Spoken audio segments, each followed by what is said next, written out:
दोस्तों financial freedom या financial control सुनने में बहुत अच्छा लगता है और हर कोई चाहता है कि हम इस चीज़ को अपनी लाइफ में इम्प्लीमेंट करें। But most of the people ये चीज़ नहीं कर पाते हैं क्योंकि उनके पास एक क्लियर प्लान नहीं होता। आज मैं आपके साथ जिस बुक का डिस्कशन करूंगा वो डेव रैमसी की टोटल मनी मेकओवर, जिसमें उन्होंने 7 ऐसे स्टेप्स बताए जिसके थ्रू स्टेप बाय स्टेप आप अपनी फाइनेंशियल लाइफ को अपने कंट्रोल में ले सकते हैं। तो लेट्स गेट इनटू इट। अच्छा दोस्तों, इन 7 स्टेप की खास बात यह है कि ये सिक्वेंशियल करना है। आपने एटलीस्ट शुरू के 3 स्टेप्स सिक्वेंशियल करना है। इससे मेरा मतलब क्या है, पहले आपने स्टेप नंबर 1 ख़त्म करना है, then move on to step 2, then move on to step 3 and so on and so forth. तो ये जो 7 बेबी स्टेप्स हैं, इसमें जो स्टेप नंबर 1 है वो है कि अपने इमरजेंसी फंड में आप एक सर्टेन अमाउंट उठा के रख लें। ठीक है, अब मैं अपने मुल्क के हिसाब से बात करूँगा तो एटलीस्ट 5 से 10 हज़ार आपने अपने पास रख लेने हैं एज अ एमरजेंसी फ़ंड। ये उस चीज़ों के लिए है जो इमरजेंसी आ जाए, ठीक है, ताकि आपका जो दूसरा प्लान है वो डिस्टर्ब ना हो। तो फर्स्ट स्टेप आपने 5 से 10 हज़ार अपने पास इमरजेंसी फ़ंड के लिए सेव कर देना है। ठीक है, जब आपका स्टेप नंबर 1 हो गया, then move on to step number 2।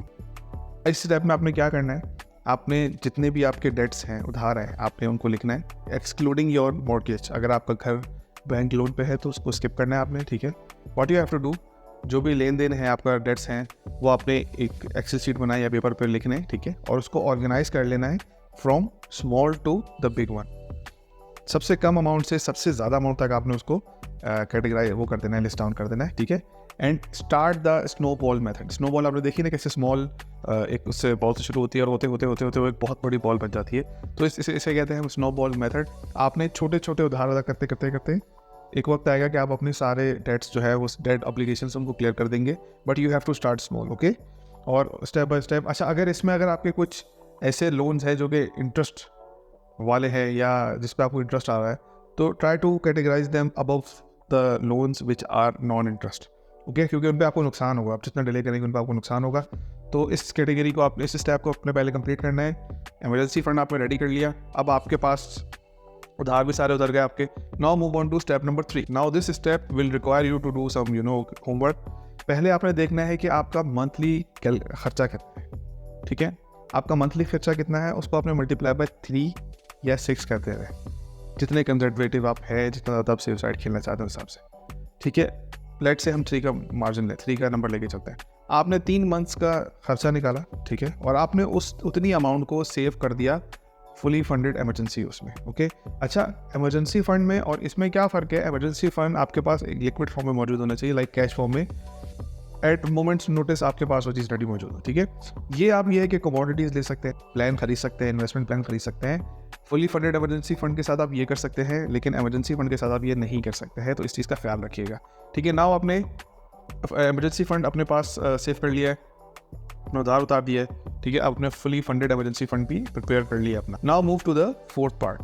अब आपने अपनी इनकम का 15% हिस्सा अपने रिटायरमेंट प्लान में, जो भी आपके मुल्क में जो भी रिटायरमेंट प्लान आता है, या आप खुद एक इन्वेस्टर है, आप अपने हिसाब से इन्वेस्ट करना जानते हैं, इन्वेस्टमेंट का स्किल, तो आप उसको 15% अपनी जो इनकम है उसको इन्वेस्ट करना शुरू कर दें। ठीक है, नाउ मैंने आपको कहा था फर्स्ट 3 स्टेप ख़त्म करने के बाद आपको ये जो नेक्स्ट 4 स्टेप्स हैं वो आप साइमल्टेनियसली कर सकते हैं। तो आपने अपने पास जो है 15% स्टार्ट कर देना है अपने investment. Now moving two point 5, save for the college fund. दोस्तों, आप सब जानते हैं कि एजुकेशन एक चैलेंजिंग टास्क होता जा रहा है, और हर आने वाले वक्त के साथ जो एजुकेशन की जो फ़ीस है, आपके जो बच्चों का तालीम का खर्चा है, वो दिन ब दिन बढ़ता जा रहा है।